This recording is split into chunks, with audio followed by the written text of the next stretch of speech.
এই যে বাচ্চাগুলা যে দেখতে পারতেছেন, এই বাচ্চাগুলা কি আপনা আপনি হয়েছে, নাকি এর ভিতরে বা এর অভ্যন্তরীণ কোনো আসলে কার্যক্রম আছে বা কোনো ম্যানেজমেন্টের বিষয় আছে, যে কারণে আমি এরকম করে বাচ্চা বের করতে পারি?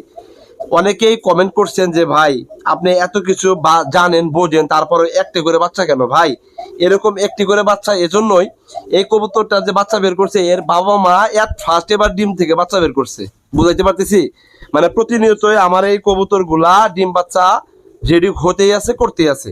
তো এই বাচ্চাগুলা হয় কি, আপনি প্রথমবার যখন ডিম বাচ্চা করে তখন ঠিক এই যে এরকম সিঙ্গেল সিঙ্গেল এক পিস করে বাচ্চা বাড়ানোটা স্বাভাবিক। তো এইটা বড় বিষয় না, বড় বিষয় হলো আপনার দিন শেষে কি আদৌ কি কবুতর পালন করে সেখান থেকে মানে পর্যাপ্ত লেভেলের প্রোডাকশনটা বের করতে পারতেছেন কিনা, কবুতর ডিম দিতেছে কিনা এবং সেই ডিম থেকে বাচ্চা বের হচ্ছে কিনা, এটা আপনাকে আগে জাস্টিফাই করতে হবে। দেন হচ্ছে হলো কবুতর পালন করে আপনারা আমার মতো করে সফলতা অর্জন করতে পারবেন। চটাকদার ভিডিও দেখে আপনারা উৎসাহিত হয়ে কবুতর পালন করতে যায়েন না, নিজে লস খায়েন না। এটা হলো আমার ফার্স্ট অ্যান্ড লাস্ট টপিক। ভালো থাকবেন সবাই, সবার জন্য শুভকামনা। আল্লাহ হাফেজ, আসসালামু আলাইকুম।